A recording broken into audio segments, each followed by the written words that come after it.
दोस्तों नमस्कार। ये है मार्गदर्शन फॉर सिविल सर्विसेज। मैं अनुराग चौधरी। दोस्तों घटना चक्र सामान्य अध्ययन पूर्वावलोकन श्रृंखला में इस वीडियो में प्रस्तुत है सामान्य विज्ञान के अंतर्गत भौतिक विज्ञान से संबंधित महत्वपूर्ण प्रश्नों का रिवीजन, जो आपके आगामी विभिन्न परीक्षाओं जैसे यूपीपीसीएस प्रारंभिक परीक्षा, आरओ यानी समीक्षाधिकारी सहायक समीक्षाधिकारी, लोअर पीसीएस, उत्तर प्रदेश अधीनस्थ सेवा चयन आयोग द्वारा आयोजित परीक्षाओं के साथ अन्य राज्य लोक सेवा आयोगों जैसे उत्तराखंड, बिहार, राजस्थान और एमपीपीसीएस द्वारा आयोजित परीक्षाओं के सामान्य अध्ययन के भौतिक विज्ञान खंड के लिए बहुत ही उपयोगी है। इसमें हम नाभिकीय भौतिकी से संबंधित महत्वपूर्ण प्रश्नों को कवर करेंगे। तो आइए शुरू करते हैं आज का वीडियो।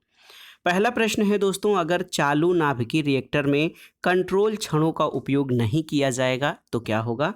ऑप्शन है आपके, रिएक्टर कार्य करना बंद कर देगा, चेन प्रक्रिया सीमा से बाहर चली जाएगी, रिएक्टर में काम धीमा हो जाएगा या रिएक्टर यथावत कार्य करता रहेगा। तो याद रखिएगा दोस्तों, अगर चालू नाभिकीय रिएक्टर में कंट्रोल छड़ों का उपयोग नहीं किया जाएगा तो चेन प्रक्रिया सीमा से बाहर चली जाएगी। और आप देख लीजिए कि नाभिकीय रिएक्टर में नियंत्रक छड़ों का प्रयोग किया जाता है, किस लिए? कि जो ऊर्जा की अतिरिक्त मात्रा है उनको जो है कंट्रोल या नियंत्रित करने के लिए। यदि उसमें नियंत्रक क्षणों का प्रयोग नहीं किया जाएगा तो ऊर्जा की अधिक मात्रा उसके विध्वंस का कारण बन जाती है। नाभिकीय रिएक्टरों में कैडमियम की छड़ों का उपयोग नियंत्रक क्षणों के रूप में किया जाता है, जो कि अतिरिक्त न्यूट्रॉनों को सोखकर ऊर्जा की मात्रा को नियंत्रित रखते हैं। अगला प्रश्न है दोस्तों, भारत का प्रथम परमाणु संयंत्र कौन सा है? नरोरा, कलपक्कम, तारापुर या कोटा? तो सही उत्तर है तारापुर। दोस्तों आप जान लीजिए, भारत का प्रथम विद्युत या परमाणु विद्युत संयंत्र तारापुर मुंबई में स्थापित किया गया, जो 1969 में कार्य प्रारंभ किया। इसकी मूल क्षमता 320 मेगावाट थी, यानी 2 × 160 मेगावाट। 2005-06 में 540 मेगावाट की 2 और इकाइयों ने कार्य करना प्रारंभ किया है। अगला प्रश्न है, भारत का प्रथम परमाणु ऊर्जा केंद्र कौन सा है? आपको बताना है BARC, तारापुर, नरोरा या फिर इनमें से कोई नहीं। तो सही उत्तर है तारापुर परमाणु ऊर्जा केंद्र। दोस्तों भारत में सबसे पहले परमाणु रिएक्टरों में अप्सरा 1956 में, साइरस 1960 में स्थापना ट्राम्बे के बार्क यानी भाभा एटॉमिक रिसर्च सेंटर में की गई थी, लेकिन ये अनुसंधान रिएक्टर थे। भारत का प्रथम परमाणु ऊर्जा केंद्र जो है दोस्तों, आप जान लीजिए, भारत का प्रथम परमाणु ऊर्जा केंद्र वर्ष 1969 में तारापुर में प्रचालित हुआ था। अगला प्रश्न है दोस्तों, बार्क यानी BARC के वर्तमान निदेशक कौन है? तो उत्तर है RK सिन्हा। दोस्तों जब ये प्रश्न पूछा गया था तो उस समय रतन कुमार सिन्हा भाभा परमाणु के निदेशक थे। वर्तमान में बार्क के निदेशक डॉक्टर अजीत कुमार मोहंती 12 मार्च 2019 से हैं। अगला प्रश्न है कि ध्रुव पूर्णिमा और साइरस में क्या संबंध है? तो आप जान लीजिए, ये भारतीय शोध रिएक्टर हैं, यानी रिसर्च रिएक्टर। तो याद रखिएगा दोस्तों, ध्रुव रिएक्टर की डिजाइन स्वदेशी तकनीक से तैयार की गई थी। इस संयंत्र को औद्योगिक परमाणु संयंत्र भी कहा जाता है, क्योंकि इसमें कोबाल्ट 60, क्रोमियम 51 और आयोडीन 131 आदि समस्थानिकों का उत्पादन किया जाता है। इस संयंत्र का प्रतिरक्षा के क्षेत्र में महत्व है। साइरस नाभिकीय रिएक्टर की स्थापना कनाडा के सहयोग से 1960 में की गई थी। इस रिएक्टर को 31 दिसंबर 2010 को अस्थायी रूप से बंद कर दिया गया था। पूर्णिमा नाभिकीय रिएक्टर थोरियम चक्र का अध्ययन करने वाला विश्व का प्रथम और एकमात्र रिएक्टर था, जिसके 3 संस्करणों पूर्णिमा 1, पूर्णिमा 2 और पूर्णिमा 3 का विकास किया गया था। ये तीनों ही रिएक्टर 1973, 1986 और 1991 में सेवा मुक्त कर दिए गए थे। अगला प्रश्न है दोस्तों, भारत के न्यूक्लियर रिएक्टर्स में से कौन सा ईंधन प्रयुक्त होता है?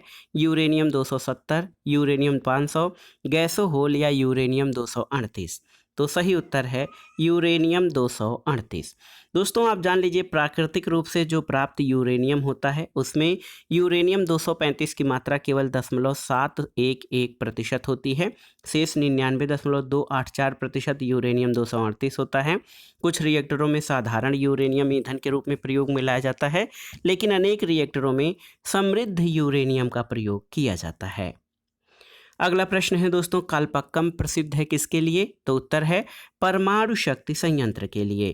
कालपक्कम तमिलनाडु में है और 1971 में चेन्नई के निकट इंदिरा गांधी परमाणु अनुसंधान केंद्र की स्थापना की गई। इस केंद्र का मुख्य कार्य फास्ट ब्रीडर रिएक्टर के संबंध में अनुसंधान और विकास करना है। वर्तमान में कालपक्कम में लगभग 5,677 करोड़ रुपए की लागत से 500 मेगावाट क्षमता वाले प्रोटोटाइप फास्ट ब्रीडर रिएक्टर का निर्माण किया जा रहा है। अगला प्रश्न है, इंदिरा गांधी आणविक अनुसंधान केंद्र कहाँ पर स्थित है? तो सही उत्तर है तमिलनाडु में। अगला है, कालपक्कम की फास्ट ब्रीडर टेस्ट रिएक्टर में प्रयुक्त ईंधन कौन सा है? तो आप जान लीजिए, प्लूटोनियम ईंधन, ऑप्शन सी सही उत्तर है।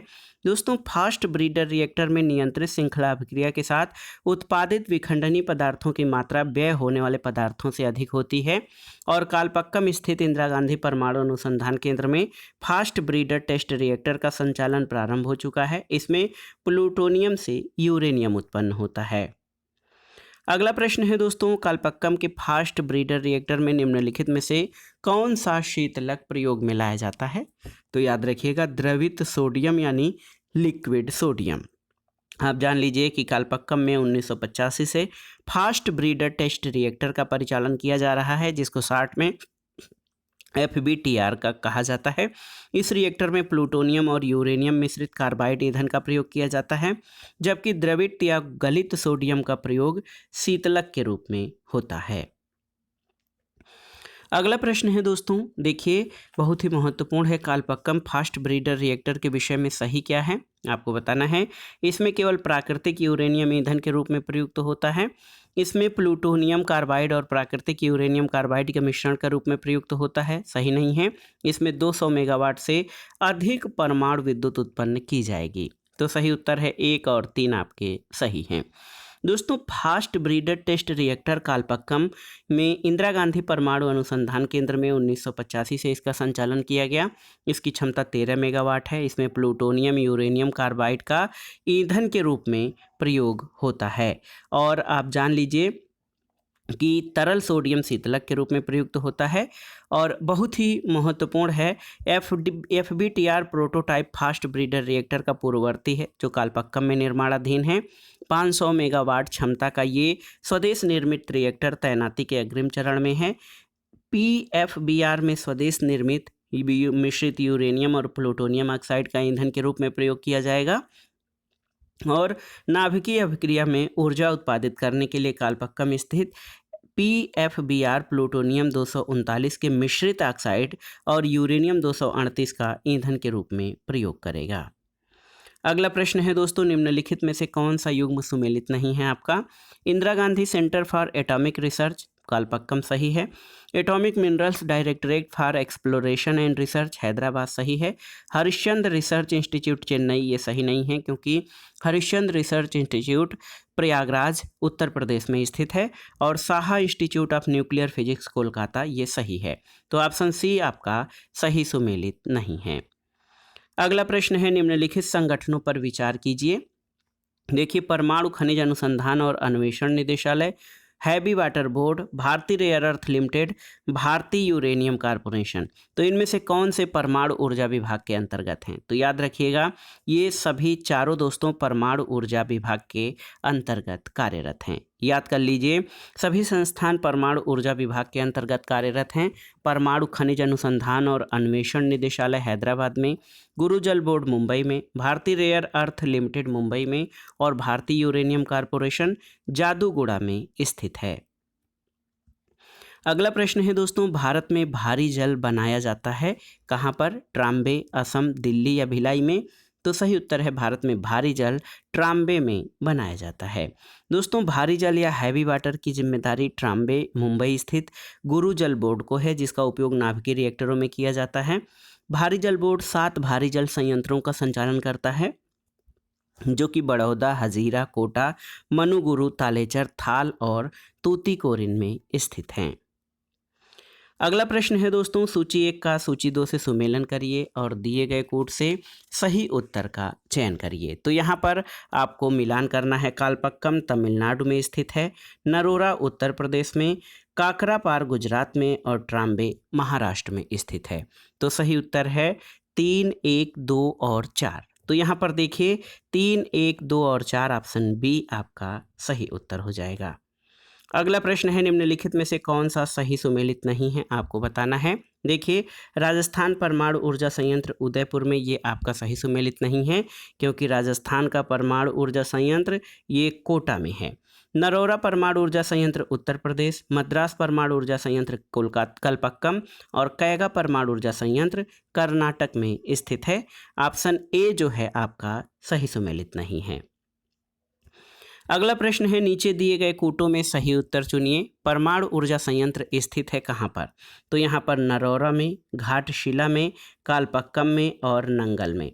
तो सही उत्तर है 1 और 3 में परमाणु ऊर्जा संयंत्र स्थित हैं। और आप जान लीजिए दोस्तों, परमाणु ऊर्जा संयंत्र नरौरा और कालपक्कम में है। उत्तर प्रदेश के बुलंदशहर जिले में नरोरा में परमाणु विद्युत गृह के अंतर्गत pressurised heavy water reactor 220 megawatt क्षमता वाली 2 इकाइयां कार्यरत हैं। इस विद्युत गृह से दिल्ली और उत्तर प्रदेश को बिजली मिलती है। कालपक्कम संयंत्र चेन्नई के निकट दाबित भारी जल रिएक्टर हैं। यहाँ पर 220 मेगावाट क्षमता वाली 2 इकाइयां कार्यरत हैं। इसकी संपूर्ण डिजाइन भारतीय अभियंताओं और विशेषज्ञों द्वारा तैयार की गई है। अगला प्रश्न है भारत का निम्नलिखित में से कौन सा परमाणु संयंत्र 4th भूकंपी पेटी में स्थित है? तो उत्तर है नरोरा बुलंदशहर। याद रखिएगा नरोरा परमाणु ऊर्जा संयंत्र भूकंपी पेटी 4th में स्थित है, जबकि कालपक्कम पेटी 2 और कैगा और तारापुर पेटी 3 में स्थित हैं।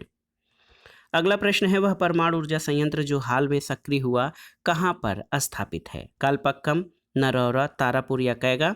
तो सही उत्तर है कैगा, कर्नाटक में। दोस्तों कर्नाटक के कारवार में कैगा गांव में काली नदी के बाएं किनारे पर 220 मेगावाट की दूसरी इकाई को मार्च 2000 में राष्ट्र को समर्पित किया गया। वर्तमान में कैगा में प्रेशराइज्ड हैवी वाटर रिएक्टर की कुल 4 इकाइयां कार्यरत हैं, जिनमें प्रत्येक की क्षमता 220 मेगावाट है। अगला प्रश्न है दोस्तों, तमिलनाडु के कुडनकुलन में रूस परमाणु भट्टियों की कितनी इकाइयां लगाने के लिए राजी हुआ है? तो ये हैं 6। याद रखिएगा तमिलनाडु के कुडनकुलन में रिएक्टरों की 6 इकाइयां लगाने के लिए राजी हुआ है और इन 6 रिएक्टरों के लिए रूस उपकरण तथा अवयव उपलब्ध कराएगा, जबकि इन रिएक्टरों का निर्माण nuclear power corporation of India limited द्वारा किया जाएगा।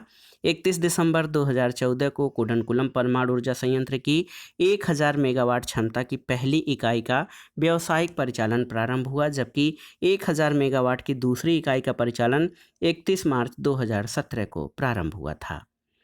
अगला प्रश्न है एक नाभिकीय रिएक्टर में भारी जल का क्या कार्य होता है, आपको बताना है। तो सही उत्तर है न्यूट्रॉनों की गति को मंद करना। दोस्तों भारी जल जो है वो हाइड्रोजन के समस्थानिक ड्यूटेरियम का ऑक्साइड होता है। परंपरागत नाभिकीय रिएक्टरों में जिसमें यूरेनियम 238 और प्लूटोनियम 239 ईंधन के रूप में प्रयुक्त होते हैं, इसमें भारी जल मंदक के रूप में प्रयोग किया जाता है। इसका कार्य श्रृंखला अभिक्रिया में निर्मुक्त गति करने वाले न्यूट्रॉनों की गति को कम करना होता है, ताकि श्रृंखला अभिक्रिया को नियंत्रित किया जा सके। अगला प्रश्न है नाभिकीय रिएक्टर में किसे मंदक के रूप में प्रयोग किया जाता है? तो आप जानते हैं दोस्तों ग्रेफाइट और साधारण जल दोनों को आप देखें, ऐसे तो ग्रेफाइट और साधारण जल दोनों को ही दोस्तों क्या है मंदक के रूप में प्रयोग किया जाता है। और आधुनिक संवर्धित यूरेनियम वाले रिएक्टरों में साधारण जल भी मंदक का कार्य करता है। अगला प्रश्न है नाभिकीय रिएक्टर में निम्नलिखित में से किसे मंदक के रूप में प्रयोग किया जाता है? भारी जल, थोरियम, भारी जल, रेडियम और सादा पानी। तो यहाँ पर आप देख सकते हैं भारी जल को तो किया ही जाता है, लेकिन सादा पानी को भी मंदक के रूप में अब प्रयोग किया जाने लगा है। अगला प्रश्न है नाभिकीय संयंत्रों में ग्रेफाइट का उपयोग किया जाता है किस रूप में? तो विमंदक या मंदक के रूप में दोस्तों ग्रेफाइट का उपयोग किया जाता है। अगला प्रश्न है शीघ्रोत्पादी रिएक्टर या फास्ट ब्रीडर रिएक्टर बिजली पैदा करने वाला एक नाभिकीय रिएक्टर है जो बिजली उत्पन्न करता है। कैसे? विखंडन के द्वारा, सौर सेलों के द्वारा, इनके द्वारा इस्तेमाल की गई फिनाइल सामग्रियों को जलाने और पुनः उत्पन्न करने के द्वारा, या कठोर जल के शोधक के रूप में। तो सही उत्तर है विखंडन प्रक्रिया के द्वारा। ऑप्शन ए आपका सही उत्तर है। अगला प्रश्न है दोस्तों एक ब्रीडर रिएक्टर कौन सा है? तो उत्तर है जो विखंडन होने वाले पदार्थ को उससे अधिक उत्पन्न करता है जितना वह जलाता है, इसे ब्रीडर रिएक्टर कहते हैं। अगला प्रश्न है दोस्तों, the nuclear power corporation of India अब दूसरे देशों को प्रेशराइज्ड हैवी वाटर रिएक्टर्स निर्यात करने की स्थिति में है। इन रिएक्टरों की क्षमता कितनी होगी आपको बताना है। तो आप जान लीजिए कि nuclear power corporation of India विदेशों को 220 मेगावाट अथवा 540 मेगावाट क्षमता के प्रेशराइज्ड हैवी वाटर रिएक्टर्स का निर्यात करने की स्थिति में है। भारत की ओर से ये बयान परमाणु ऊर्जा आयोग के तत्कालीन चेयरमैन श्री कुमार बनर्जी ने वर्ष 2010 में वियना में अंतर्राष्ट्रीय परमाणु ऊर्जा एजेंसी की 54वीं आम सभा में दिया था। तो यहाँ पर कोई भी उत्तर देखिए सटीक नहीं है। अगला प्रश्न है, निम्नलिखित में से किस नाभिकीय संयंत्र की कुल स्थापित क्षमता अधिकतम है आपको बताना है। तो काकरापार, कैगा, कुडनकुलम या तारापुर। तो सही उत्तर कुडनकुलम। दोस्तों महाराष्ट्र के तारापुर स्थित तारापुर परमाणु ऊर्जा संयंत्र की कुल स्थापित क्षमता 1400 मेगावाट है। कैगा परमाणु ऊर्जा संयंत्र की कुल स्थापित क्षमता 880 मेगावाट है।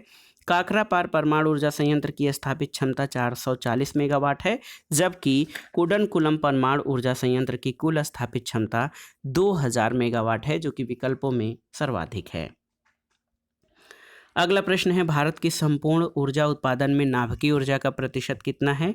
तो ये अभी 3% है। और पनबिजली, तापीय पनबिजली और नवीकरणीय ऊर्जा स्रोतों के बाद नाभिकीय ऊर्जा भारत में ऊर्जा का चौथा बड़ा स्रोत है। और दोस्तों भारत की कुल वर्तमान में भारत में कुल 22 नाभिकीय ऊर्जा संयंत्र कार्यरत हैं, जिनकी कुल क्षमता 6780 मेगावाट है, जो भारत की कुल स्थापित ऊर्जा क्षमता का महज 1.6% है। पोखरण नाभिकीय परीक्षण 1974 का आधिकारिक कोड क्या था आपको बताना है। तो स्माइलिंग बुद्धा। दोस्तों भारतीय परमाणु आयोग ने पोखरण में अपना पहला भूमिगत नाभिकीय परीक्षण 18 मई 1974 को किया था। ये संयुक्त राष्ट्र सुरक्षा परिषद के 5 अस्थायी सदस्यों के अलावा किसी अन्य राष्ट्र द्वारा किया गया पहला पुष्ट नाभिकीय परीक्षण था, और इस परमाणु परीक्षण को स्माइलिंग बुद्धा कोड नेम दिया गया था। अगला प्रश्न है, पोखरण 2 परीक्षण कब किया गया था आपको बताना है। तो सही उत्तर है 11 मई 1998 को। दोस्तों पोखरण 2 के अंतर्गत भारत ने ऑपरेशन शक्ति के तहत राजस्थान के पोखरण परीक्षण स्थल में 5 परमाणु परीक्षण किए। प्रथम 3 परीक्षण 11 मई 1998 को और अन्य 2 परीक्षण 13 मई 1998 को किया गया था। अगला प्रश्न है, ऑपरेशन शक्ति 98 नाम है किसका। तो उत्तर है पोखरण में 1998 में हुए परमाणु अभियान का नाम है ऑपरेशन शक्ति। अगला प्रश्न है दोस्तों, मई 1998 में पोखरण में भारत ने 5 परमाणु परीक्षण किए थे। पोखरण किस राज्य में है। तो उत्तर है पोखरण राजस्थान के जैसलमेर जिले में स्थित है, याद रखिएगा। अगला प्रश्न है दोस्तों, भारत के परमाणु सिद्धांत में क्या शामिल है। ऑप्शन देखिए, पहल न करना, एक तरफा प्रतिबंध, न्यूनतम विश्वसनीय कारण या उपर्युक्त सभी। तो सही उत्तर है भारत के परमाणु सिद्धांत में ये सभी शामिल हैं। अगला प्रश्न है, निम्नलिखित कथनों पर विचार कीजिए। बहुत ही महत्वपूर्ण प्रश्न है, आप देख सकते हैं। पहला है, परमाणु ऊर्जा शिखर सम्मेलन संयुक्त राष्ट्र के तत्वाधान में जो है आवधिक रूप से आयोजित किए जाते हैं, सही नहीं है। विखंडनीय सामग्रियों पर अंतर्राष्ट्रीय पैनल अंतर्राष्ट्रीय परमाणु ऊर्जा अभिकरण का एक अंग है, तो ये भी सही नहीं है। दोनों ही सही नहीं है, ऑप्शन डी आपका सही उत्तर है। दोस्तों नाभिकीय सुरक्षा शिखर सम्मेलन जो है, इसकी श्रृंखला का प्रारंभ अमेरिका के तत्कालीन राष्ट्रपति बराक ओबामा की पहल पर किया गया। प्रथम नाभिकीय सुरक्षा शिखर सम्मेलन 2010 में वाशिंगटन डीसी में, द्वितीय सम्मेलन 2012 में सियोल में, तृतीय सम्मेलन 2014 में द हेग में और चतुर्थ और अंतिम सम्मेलन 2016 में वाशिंगटन डीसी में आयोजित किया गया था। विखंडनीय सामग्रियों पर अंतर्राष्ट्रीय पैनल की स्थापना जनवरी 2006 में की गई थी। ये नाभिकीय सक्षम और गैर नाभिकीय सक्षम देशों के शस्त्र नियंत्रण और अप्रसार विशेषज्ञों का एक स्वतंत्र समूह है। अगला प्रश्न कथन और कारण से संबंधित है। कथन है दोस्तों, सर्न यानी CIRN European Organization for Nuclear Research विश्व में कणीय भौतिक शास्त्र या पार्टिकल फिजिक्स की सबसे बड़ी प्रयोगशाला है, तो सही है। और देखिए कारण है कि उपर्युक्त संगठन के अस्तित्व में आने के 2 वर्ष पूर्व स्थापित प्राविधिक निकाय के नाम का फ्रेंच संक्षेपीकरण CERN है, तो बिल्कुल सही है। दोस्तों कथन ए और आर दोनों सही हैं, लेकिन आर ए की सही व्याख्या नहीं करता है। ऑप्शन बी आपका सही उत्तर है। अगला प्रश्न है अंतर्राष्ट्रीय ताप नाभिकीय प्रायोगिक रिएक्टर यानी ITER परियोजना निम्नलिखित में से किस एक स्थान पर बनाई जाने वाली है? उत्तरी स्पेन, दक्षिणी फ्रांस, पूर्वी जर्मनी या दक्षिणी इटली? तो सही उत्तर है दक्षिणी फ्रांस। ITER का लैटिन में अर्थ द वे होता है। इसमें इंटरनेशनल थर्मोन्यूक्लियर एक्सपेरिमेंटल रिएक्टर का संक्षिप्ताक्षर माना जाता था, किंतु इस रूप में इस शब्द का प्रयोग अब बंद हो चुका है। ITER संलयन ऊर्जा की संभावनाओं को प्रदर्शित करने के लिए संयुक्त अंतर्राष्ट्रीय अनुसंधान और विकास परियोजना है। इस परियोजना में यूरोपीय संघ, जापान, चीन, भारत, दक्षिण कोरिया, रूसी संघ और अमेरिका की सहभागिता है। ये परियोजना दक्षिणी फ्रांस के कद्रास नगर में निर्माणाधीन है। अगला प्रश्न है दोस्तों, यहाँ पर देखिए कि अंतर्राष्ट्रीय ताप नाभिकीय प्रायोगिक रिएक्टर जो है इसका भारत महत्वपूर्ण सदस्य है। यदि यह प्रयोग सफल हो जाता है तो भारत का तत्कालिक लाभ क्या है? तो उत्तर है ये विद्युत उत्पादन के लिए संलयन यानी फ्यूजन रिएक्टरों का निर्माण कर सकता है। तो याद रखिएगा, अंतर्राष्ट्रीय ताप नाभिकीय प्रायोगिक रिएक्टर यानी ITER एक अंतर्राष्ट्रीय नाभिकीय संलयन अनुसंधानशाला और अभियांत्रिकी परियोजना है। इस परियोजना का लक्ष्य प्लाज्मा भौतिकी के प्रायोगिक अध्ययन से आगे बढ़कर बड़े स्तर पर विद्युत उत्पादन में सक्षम संलयन रिएक्टरों का निर्माण करना है और ये प्रश्न बहुत ही महत्वपूर्ण है। अगला प्रश्न है निम्नांकित कथनों पर विचार कीजिए। कथन और कारण है और यहाँ पर आपको बताना है कि इनमें कौन सा विकल्प सही है। कथन है कि भारत की नाभिकीय नीति में निहित है कि वो अपने नाभिकीय संयंत्रों को अंतर्राष्ट्रीय इंस्पेक्शन के लिए तैयार नहीं है, बिल्कुल सही है। कारण है कि भारत नाभिकीय यंत्र नहीं बनाएगा, तो ये आपका गलत है। आप देख सकते हैं दोस्तों, सी का क सत्य है और ऑप्शन कारण गलत है। तो भारत अपने परमाणु संयंत्रों की अंतर्राष्ट्रीय परमाणु संयंत्र निरीक्षण आयोग से तैयार करने के लिए तैयार नहीं है, क्योंकि इससे उसकी तकनीकी संबंधी गोपनीयता भंग होने की आशंका है और भारत द्वारा परमाणु बम बनाने का विकल्प खुला रखा गया है। अगला प्रश्न बहुत ही महत्वपूर्ण है। भारत ने आणविक विस्तार नीति यानी NPT पर हस्ताक्षर करने से इनकार कर दिया है। क्यों? क्योंकि ये भेदभावपूर्ण नीति है। दोस्तों, भारत NPT या न्यूक्लियर नॉन प्रोलिफरेशन ट्रीटी को इसलिए भेदभावपूर्ण मानता है क्योंकि इसके अनुच्छेद 4 के अनुसार संधि पर हस्ताक्षर करने वाले राष्ट्रों को ये अधिकार प्राप्त होगा कि वो परमाणु ऊर्जा के शांतिपूर्ण उपयोग के लिए साथ सामान, वैज्ञानिक और तकनीकी ज्ञान का परस्पर आदान प्रदान कर सकेंगे। इस तरह से हस्ताक्षरकर्ता राष्ट्र शांतिपूर्ण उपयोग के नाम पर परमाणु क्षमता प्राप्त करने में स्वतः सफल हो जाएंगे।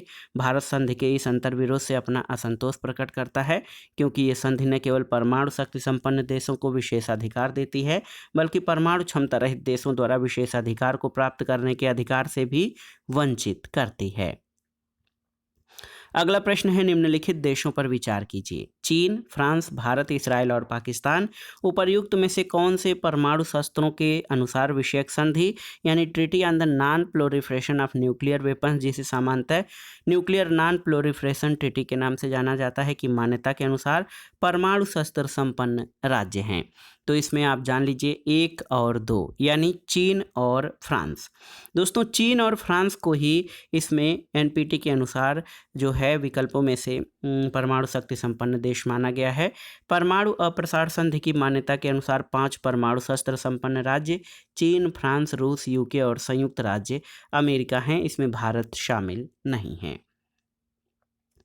अगला प्रश्न है किसी देश के नाभिकीय आपूर्तिकर्ता समूह के सदस्य बनने के क्या परिणाम हैं? ऑप्शन है, देखिए, इसकी पहुंच नवीनतम और सबसे कुशल परमाणु प्रौद्योगिकियों तक हो जाएगी और ये स्वमेव नाभिकीय आयुध प्रसार संधि का सदस्य बन जाता है। तो सही उत्तर केवल एक है, ऑप्शन ए आपका सही उत्तर है। दोस्तों, भारत ने मई 1974 में अपना पहला परमाणु परीक्षण किया और इसी वर्ष नाभिकीय आपूर्तिकर्ता समूह की स्थापना हुई थी। इसकी पहली बैठक 1975 में लंदन में हुई। वर्तमान में इसके 48 सदस्य देश हैं। इसका लक्ष्य परमाणु सामग्री, तकनीक और उपकरणों का निर्यात नियंत्रित करना है। इसके सदस्य की पहुंच नवीनतम और सबसे कुशल परमाणु प्रौद्योगिकियों तक हो जाती है और NSG यानी न्यूक्लियर सप्लायर ग्रुप में शामिल होने वाले देश के लिए परमाणु आयुध अप्रसार संधि यानी NPT पर हस्ताक्षर करना अनिवार्य है। NSG का सदस्य स्वमेव NPT का सदस्य नहीं बन सकता। भारत ने अब तक NPT पर हस्ताक्षर नहीं किया है। फ्रांस NSG का संस्थापक सदस्य है और वह बिना NPT पर हस्ताक्षर किए NSG का सदस्य बना था। अगला प्रश्न है दोस्तों, निम्नलिखित देशों में से कौन सा परमाणु आपूर्तिकर्ता समूह यानी न्यूक्लियर सप्लायर ग्रुप का सदस्य नहीं है? चीन, न्यूजीलैंड, आयरलैंड और ईरान। तो सही उत्तर है ईरान, ऑप्शन डी। दोस्तों, परमाणु आपूर्तिकर्ता समूह यानी एनएसजी के सदस्यों की संख्या 48 है और इसमें ईरान एनएसजी का सदस्य नहीं है। अगला प्रश्न है, परमाणु आपूर्ति समूह द्वारा भारत पर प्रतिबंध हटाए जाने के पश्चात किस देश ने सर्वप्रथम भारत के साथ समझौते पर हस्ताक्षर किए जिससे भारत को नागरिक परमाणु तकनीक की आपूर्ति की जा सकेगी? तो सही उत्तर है फ्रांस ने, ऑप्शन डी आपका सही उत्तर है। दोस्तों, एनएसजी से छूट मिलने के बाद फ्रांस भारत के साथ नाभिकीय व्यापार प्रारंभ करने और नाभिकीय क्षेत्र में समझौता करने वाला प्रथम राष्ट्र है। अगला प्रश्न है, भारत के संदर्भ में अंतर्राष्ट्रीय परमाणु ऊर्जा एजेंसी यानी IAEA के अतिरिक्त नया 4 यानी एडिशनल प्रोटोकॉल का अनुसमर्थन करने का निहितार्थ क्या है? तो उत्तर है असैनिक यानी सिविल परमाणु रिएक्टर IAEA के रक्षोपायों के अधीन आ जाते हैं। ऑप्शन ए आपका सही उत्तर है। आप देख लीजिए, अतिरिक्त प्रोटोकॉल जो अंतर्राष्ट्रीय परमाणु ऊर्जा एजेंसी और किसी भी व्यक्तिगत देश के मध्य वार्तालाप का कानूनी दस्तावेज है, उस राज्य के व्यापक सुरक्षा उपायों के निरीक्षण का अधिकार प्रदान करता है। और IAEA के साथ भारत का अतिरिक्त प्रोटोकॉल जुलाई 2014 से प्रभावी हुआ। इस प्रोटोकॉल के तहत IAEA द्वारा निगरानी सुविधाओं को बढ़ाया जाएगा और हथियारों के निर्माण के लिए प्रयोग में लाए जाने वाले गैर रक्षा सुविधाओं पर इसका असर नहीं होगा। अतिरिक्त प्रोटोकॉल की वजह से सुरक्षा को बढ़ावा मिलेगा और बड़े परमाणु तकनीकों के आयात में वृद्धि होगी। ये भारत के परमाणु निर्यात के आंकड़ों का संग्रह सुनिश्चित करेगा और इस बात की गारंटी देगा कि सामानों का अनधिकृत उपयोग के लिए नहीं बांटा जा रहा है। अगला प्रश्न है दोस्तों, भारत में क्यों कुछ परमाणु रिएक्टर IAEA सुरक्षा उपायों के अधीन रखे जाते हैं जबकि अन्य इस सुरक्षा के अधीन नहीं रखे जाते? तो उत्तर है कुछ आयातित यूरेनियम का उपयोग करते हैं और कुछ अन्य घरेलू आपूर्ति का। इसीलिए भारत में दोस्तों कुछ जो रिएक्टर हैं वो IAEA सुरक्षा प्रणाली के अधीन रखे जाते हैं और अन्य इसके अधीन नहीं हैं। परमाणु ईंधन रिजर्व के प्रबंधन का कार्य IAEA का है और इस रिजर्व बैंक की कार्यप्रणाली और व्यवस्था का संबंध दिशा निर्देश तय करने का अधिकार IAEA का है। IAEA द्वारा ये सुनिश्चित किया जाता है कि खरीदार देशों का यूरेनियम का उपयोग केवल ईंधन का उत्पादन करने के लिए किया जाए, न कि हथियारों के लिए। इसलिए भारत के कुछ परमाणु रिएक्टरों में आयातित यूरेनियम का प्रयोग किया जाता है, अन्य में घरेलू आपूर्तिकर्ता ईंधनों का प्रयोग होता है। वर्तमान में भारत में 22 नाभिकीय रिएक्टर संचालित हैं, जिनमें से 14 रिएक्टर IAEA सुरक्षा उपायों के अधीन हैं क्योंकि इनमें ईंधन के रूप में आयातित यूरेनियम का प्रयोग किया जाता है। अगले प्रश्न पर आते हैं दोस्तों, बहुत ही महत्वपूर्ण प्रश्न है। हाल में भारत ने अपने निम्नलिखित में से किस देश के साथ नाभिकीय क्षेत्र में सहयोग क्षेत्रों के प्राथमिकीकरण और कार्यान्वयन के लिए कार्य योजना नामक सौदे पर हस्ताक्षर किया है? ऑप्शन है जापान, रूस, यूनाइटेड किंगडम और संयुक्त राज्य अमेरिका। तो सही उत्तर है रूस। दोस्तों, 19वां भारत रूस वार्षिक द्विपक्षीय शिखर सम्मेलन 2018 में हुआ था और इसमें व्यापार और निवेश, असैन्य नाभिकीय सहयोग, अंतरिक्ष परिवहन इत्यादि के क्षेत्र में 8 MOUs पर हस्ताक्षर किए गए थे। इसी शिखर सम्मेलन के दौरान नाभिकीय क्षेत्र में सहयोग क्षेत्रों के प्राथमिकीकरण और कार्यान्वयन के लिए कार्य योजना पर भी हस्ताक्षर हुए थे। तो ये है नाभिकीय क्षेत्र में सहयोग के क्षेत्र में प्राथमिकीकरण और कार्यान्वयन के लिए कार्य योजना पर भारत और रूस के बीच हस्ताक्षर हुए हैं। तो दोस्तों, ये था आज का वीडियो। घटनाचक्र सामान्य अध्ययन पूर्वावलोकन श्रृंखला के अंतर्गत नाभिकीय भौतिकी से संबंधित महत्वपूर्ण प्रश्नों का रिवीजन जो प्रीवियस ईयर्स पेपर्स में पूछे गए हैं और ये प्रश्न आगामी परीक्षाओं के लिए भी अति संभावित और महत्वपूर्ण हैं। इसलिए इनके रिवीजन के क्रम में हमने उन सभी प्रश्नों को व्याख्यात्मक रूप से हल किया है ताकि आप इनको आसानी से समझ सकें और आगे के परीक्षाओं में जब ये प्रश्न पूछे जाएं तो आप उनको सही सही अटेम्प्ट कर सकें। दोस्तों, वीडियो आपको कैसा लगा हमें कमेंट बॉक्स में ज़रूर बताइएगा। वीडियो को लाइक करें, शेयर करें और इस चैनल मार्गदर्शन फॉर सिविल सर्विसेज को सब्सक्राइब करें। वीडियो देखने के लिए धन्यवाद दोस्तों। नमस्कार।